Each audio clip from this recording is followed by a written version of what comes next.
Dust Bunny, directorial feature debut of Bryan Fuller, who is mostly known for being the showrunner of the TV show Hannibal. This reunites him with the star of that show, Mads Mikkelsen, joined by Sophie Sloane, Sheila Atim, David Dastmalchian, and Sigourney Weaver. The film starts with a young girl named Aurora having night terrors and believing there's a monster living under her bed. When her parents disappear without a trace, she comes to believe it was the monster that ate them, and she hires the services of her mysterious neighbor, who apparently is some kind of hitman or assassin, to kill the creature. So essentially, it's a mix of Leon the Professional, Coraline, and Roald Dahl stories, which is a strange mixture, and it is a strange film, but it is also absolutely delightful. It feels very original, unique, stylish, and bold. The first thing to appreciate is its visual language, the vivid colors that the movie is filled with, the gorgeous sets, the costume design, the camera work, even CGI, which is wonky at times, but I think perfectly fits the vibe of the story. It's also shot in this incredibly wide aspect ratio, which, obviously you see less of it on a TV screen, but it must have been gorgeous to look at in a big theater.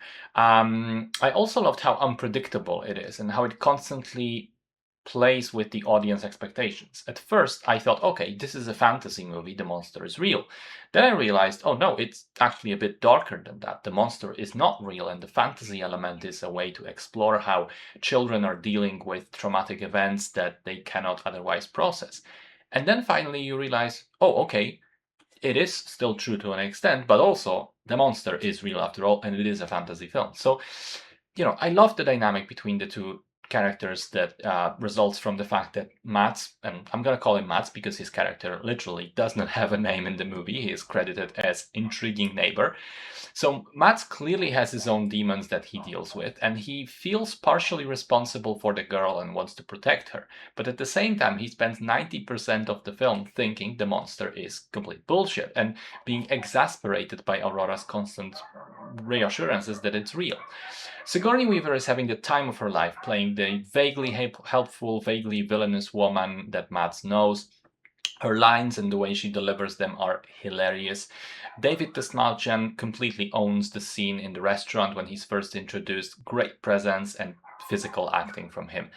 And Sophie Sloane is pretty good as Aurora as well. I loved the offbeat humor, which isn't afraid to get dark, and I loved the explored themes of abandonment and struggling to have meaningful relationships as a child, but also as an adult. Now, look, it is flawed. I don't think it executes on those themes perfectly. I don't think it all comes together in an elegant way in the end, but it is very entertaining. I smiled all the way through. And it also gets bonus points from me for originality and doing its own thing. Because boring or derivative or unadventurous, it definitely isn't. And I would love to see more movies take swings like this one.